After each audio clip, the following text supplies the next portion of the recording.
मैं डॉक्टर अनिल कुमार जैन आज आपको हिंदू विधि में डिसोल्यूशन ऑफ मैरिज के बारे में सेक्शन 13 के बारे में बात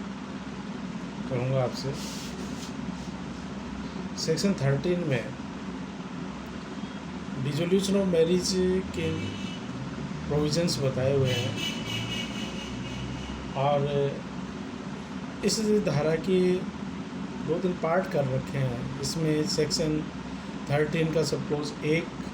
उसमें बता रखा है कि हस्बैंड और वाइफ को दोनों को ये राइट दे रखा है कि वो अपना विवाह इन ग्राउंड्स के आधार पे अपना विवाह विच्छेद करवा सकते हैं।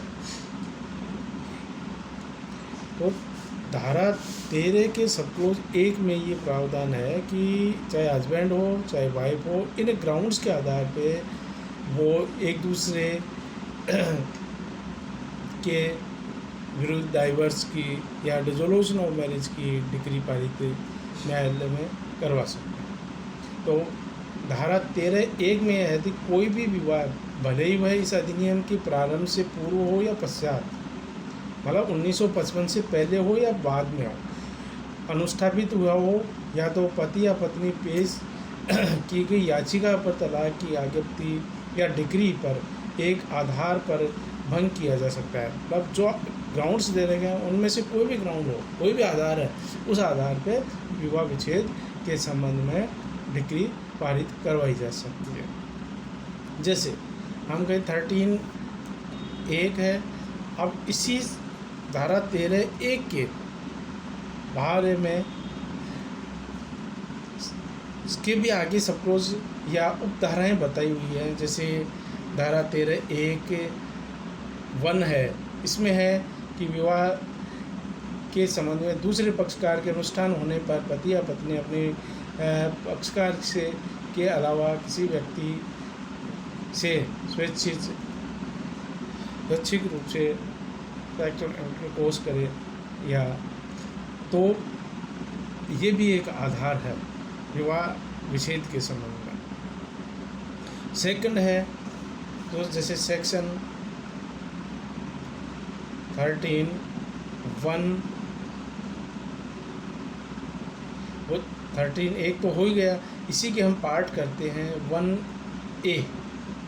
और इसमें ये बताया हुआ है कि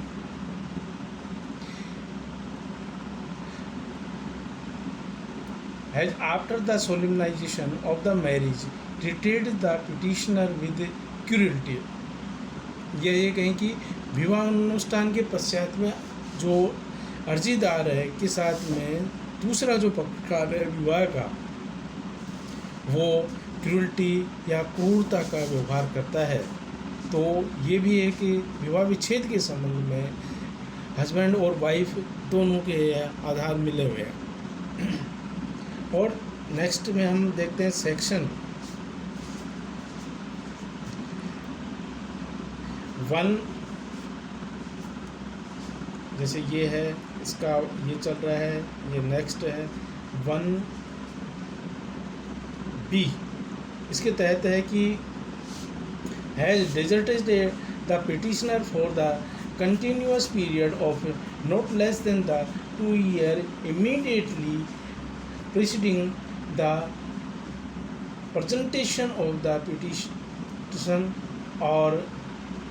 मतलब हम कह सकते हैं कि अर्जी के उपस्थापन के ठीक पहले कम से कम 2 वर्ष तक की अवधि के लिए अर्जीदार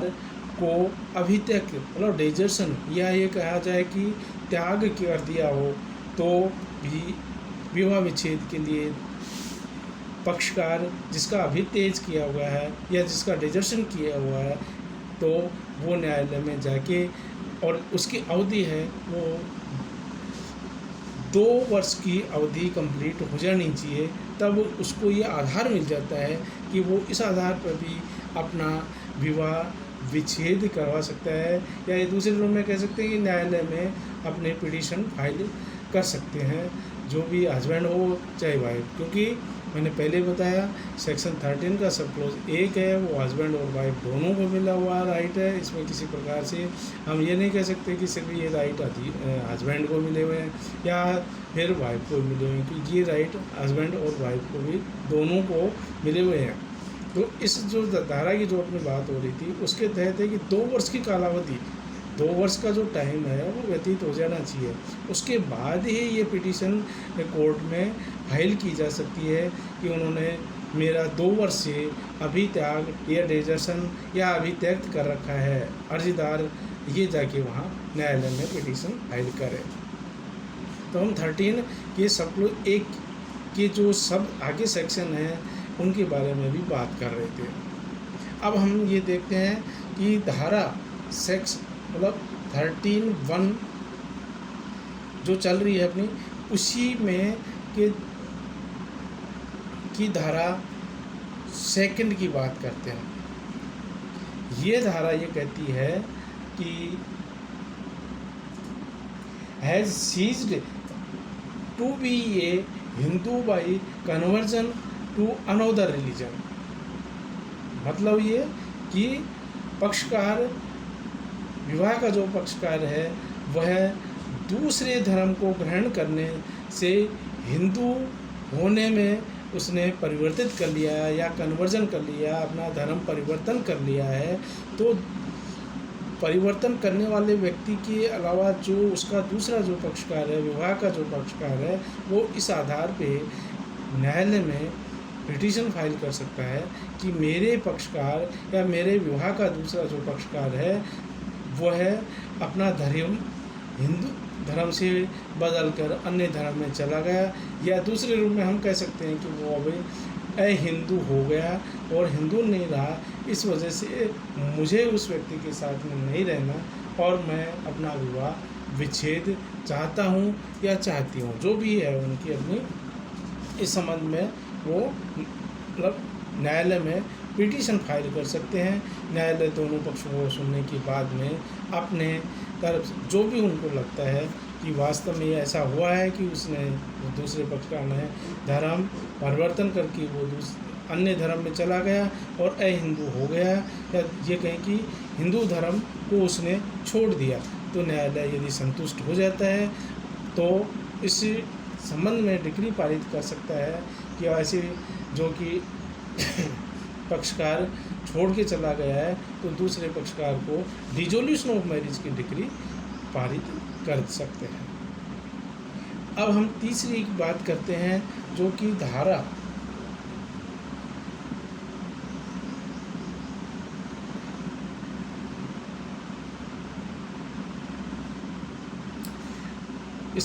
इस धारा के तहत ये है कि दूसरा पक्षकार मतलब जिसने पिटीशन फाइल किया उससे दूसरा अलग जो पक्षकार है, चाहे वो हस्बैंड हो चाहे वो वाइफ हो, दूसरा पक्षकार असाध्य रूप से विकृचित रहा हो या ये कहें कि वो अनसाउंड माइंड का रहा हो, has been incurable of unsound mind, और उसमें भी है कि has been suffering to continuously और intermittently from the mental disorder of such a kind and to such an extent that the petitioner cannot reasonably be expected to live with the respondent। ये कहें कि दूसरा पक्षकार ऐसे असाध्य रूप से विकृचित रहा है, लगातार रहा है कि इस किस्म से है कि वो इस हद से मानसिक विकार से पीड़ित रहा है कि पिटिशनर या अर्जीदार से युक्तियुक्त रूप से आशा नहीं की जा सकती कि वह प्रत्यार्थी या रेस्पोंडेंट के साथ में रह सके। ये ऐसी हो, लेकिन इसके लिए है कि उसमें विकृचितता का रूप है वो असाध्य रूप से होना चाहिए, लगातार होना चाहिए और इस हद तक मानसिक विकार से पीड़ित रहना चाहिए कि अर्जीदार उसके साथ रहने में असक्षम होगा या उससे उम्मीद नहीं की जा सकती, उससे आशा नहीं की जा सकती कि वह रेस्पोंडेंट के साथ में निवास कर सके। इसके लिए इन्होंने एक एक्सप्लेनेशन और दिया है कि मानसिक विकार अभिव्यक्ति से मानसिक बीमारी या मस्तिष्क का अपूर्ण विकास या ये कहेंगे मनोविक्षेप प्रकार से मस्तिष्क का कोई अन्य विकार या अशक्तता अभिप्रेरित है। इसके अंतर्गत विखंडन मनस्कता भी है। तो इसमें ये कह सकते हैं हम कि उसके जो मानसिक विकार है वो इस हद तक हो कि दूसरा उसके पक्षकार उसके साथ नहीं रह सके, और अभिव्यक्ति में मस्तिष्क का दीर्घ स्थायी विकार या अशक्तता रही हुई हो। तो इसके लिए हम ये कह सकते हैं कि ये कोई व्यक्ति दूसरे के साथ नहीं रह सकता, ये उसकी मतलब अपने जीवन को